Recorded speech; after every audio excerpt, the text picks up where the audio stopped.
dhalang gutak kadri gutak kata dit gina tom te ta ha dit te ta ha tat te ta ha dit te ta ha tat te ta ha dit te ta ha tat te ta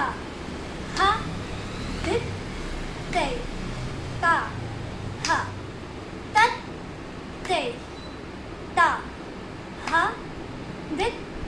te ta ha tat te ta ha